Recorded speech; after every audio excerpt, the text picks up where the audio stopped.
Hi, I just wanted to do a quick post today on the value of reading movement in tarot. I know that a lot of proficient readers tend to read the directions in which things are actually turned in a tarot spread, or the way people's heads are turning, the figures in tarot, how the illustrations are moving towards or away from each other.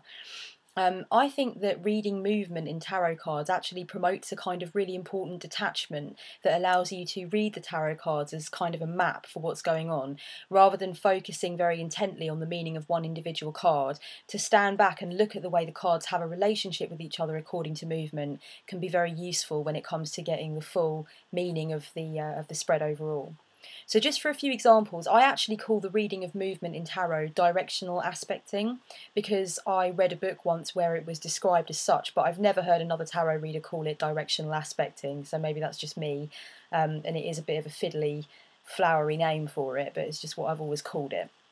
But yeah, just a few examples for reading the movement in a tarot reading. So for example,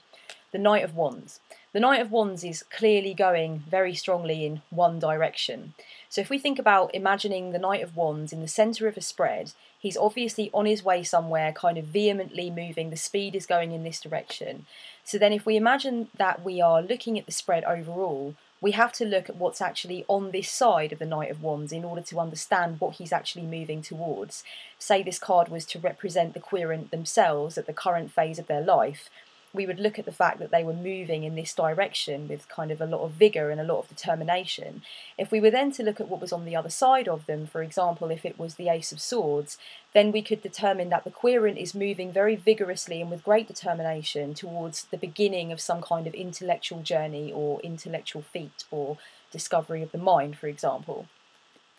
So that should basically give a demonstration of exactly what movement interpretation is. It's pretty simple. Another example with the Queen of Wands, she's looking in this direction. She's kind of gazing off into this direction very intently as though there's something there.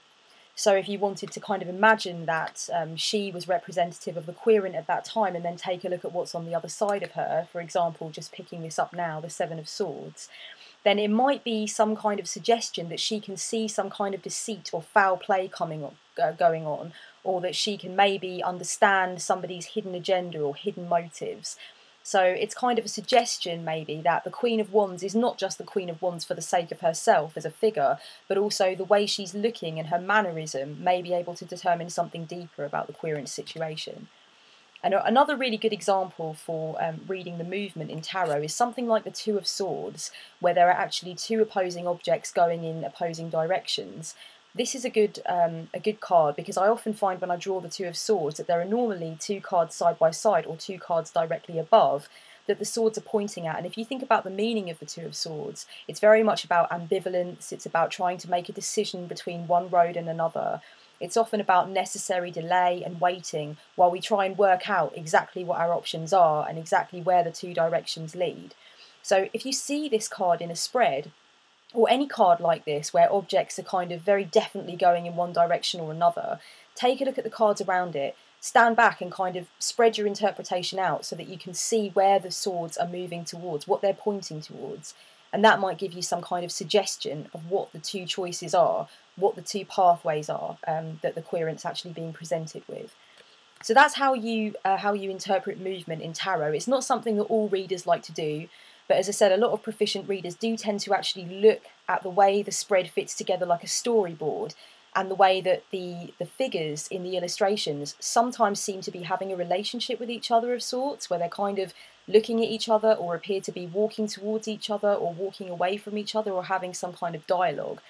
So if you look very intently and focus very intently on just the meaning of each individual card, you're never going to get as much meat off the bone as you would if you actually looked at the way all of those cards fit together and have a relationship with each other. And there's obviously a synergy there that goes on with a lot of spreads where the cards actually start to chat to each other, and you can pick up some of that conversation if you actually focus some of your energy on reading the movement or on directional aspecting, as I call it.